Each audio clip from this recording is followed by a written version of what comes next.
Hoje você vai descobrir o segredo para começar a plantar no frio. Muita gente deseja começar a plantar, porém começa a plantar nessa época de frio e até dá para plantar, mas não é tão fácil quanto você começar a plantar na primavera ou no verão. Geralmente é mais fácil quando você começa na primavera ou no verão. E hoje você vai descobrir aqui o segredo como começar a plantar no inverno, no frio, no outono. Vamos lá, a primeira coisa que é muito importante você saber é que na hora da germinação sua planta vai ter um pouco mais de dificuldade de germinar no frio. Basicamente, se tiver muito frio, ela não vai germinar. Quando você vai germinar sua sementinha, você tem que dar para ela uma temperatura estável de mais ou menos 25 graus. Então, por exemplo, se tiver 20 graus, você vai ter dificuldade de germinar mais do que se tivesse a 25. Essa é a primeira coisa. Quando você for germinar sua sementinha, você vai precisar elevar um pouco a temperatura para essa temperatura de mais ou menos 25, 27 graus. Normalmente eu uso aqui uma lâmpada que esquenta. Eu tenho uma lâmpada LED antigo que esquenta muito. E aí quando eu preciso aquecer o grow para germinar as plantinhas, eu ligo esse LED para ele aquecer ali o grow, deixar quentinho mais ou menos na temperatura de 24, 25 graus. Fazendo isso e seguindo um método de germinação, você consegue germinar tranquilamente em qualquer época do ano, seja no inverno, no verão, no outono, na primavera. Então, no inverno é importante você ter esse equipamento que vai esquentar. E pode ser outros equipamentos além de lâmpadas, Pode ser, tem tapetes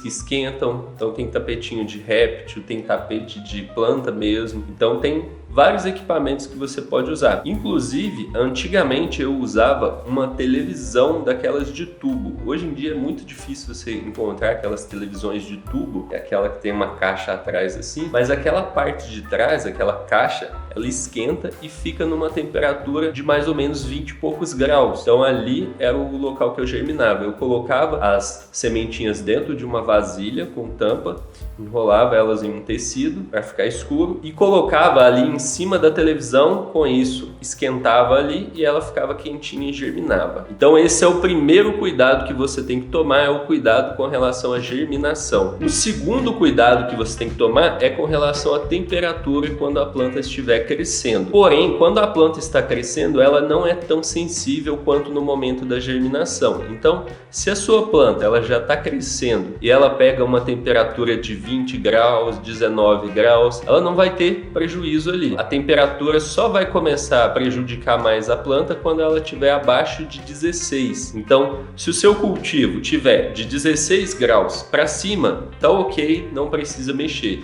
Se ele tiver um 16 graus para baixo, aí sim eu recomendo que você use algum equipamento para esquentar o grow. E aí pode ser um aquecedor, pode ser uma lâmpada que esquenta, para você manter uma temperatura pelo menos acima de 16 graus. Mas se você já está colocando um equipamento ali para esquentar o grow, vale a pena você esquentar ele até pelo menos 20, 22 graus, que fica melhor ainda. Então, com relação à temperatura, também não é um problema muito grande. Mas o nosso próximo tópico, ele sim é um problema que pode prejudicar bastante a planta e muita gente não presta atenção nisso, que é a umidade. Geralmente no outono, no inverno, a umidade cai muito, então a umidade fica 50%, 45%, 60%, e uma planta que está começando, a fase vegetativa, principalmente uma plantinha recém-germinada, ela precisa de uma umidade de 70%, não é 60%, não é 55%, é 70% para cima. No inverno, preste muita atenção na questão da umidade. Não deixe de olhar ela, de controlar, porque ela pode prejudicar a sua planta mesmo que você não esteja vendo. Você não está vendo a umidade ali, mas se ela estiver baixa, ela vai prejudicar a plantinha. E como que você faz para elevar a umidade? Bom, tem uma técnica bem simples que é usar um umidificador, que é um equipamento que você coloca ali dentro do grow e deixa ele funcionando, ele vai elevar a umidade. Essa é a melhor técnica que tem, funciona funciona efetivamente. O equipamento, o umidificador, não é tão caro, então dá para usar ele ali tranquilamente. Algumas pessoas perguntam: ah, Jean, eu posso ficar borrifando água na plantinha? Isso não é eficiente, porque você vai lá, borrifa água na plantinha, ela vai ficar mais úmido ali na hora, porém, em poucos minutos aquilo ali já passa, a água já condensa, já cai, já evapora, em poucos minutos aquela água ali já foi. Então não é muito viável você ficar borrifando água, além, né, de dar um trabalhão, você tem que ir lá toda hora e ficar borrifando. Então o melhor mesmo é usar o umidificador. Bom, esses são os 3 pontos mais importantes de você que vai começar a plantar no inverno. Outra coisa que é importante também, fique de olho na temperatura do solo. Às vezes você vai e coloca a sua planta no chão e não percebe que o chão está muito frio, né? As raízes ficam mais frias e não é muito bom para ela. Então olha para ver se o chão não está muito frio. Se tiver, você coloca algo por baixo, por exemplo, um papelão, alguma coisa que vai isolar a temperatura do chão para a temperatura do grow, beleza? E aí começar a plantar no inverno para quem tem um cultivo indoor é mais vantagem, porque outdoor é mais difícil você controlar essa questão de temperatura, umidade. Indoor é mais fácil. Se você está montando seu cultivo indoor, vou deixar o link aqui embaixo para você baixar um e-book gratuitamente, descobrir como montar o seu grow em 4 passos simples, beleza? Então eu vejo você lá, até mais, grande abraço e boas colheitas!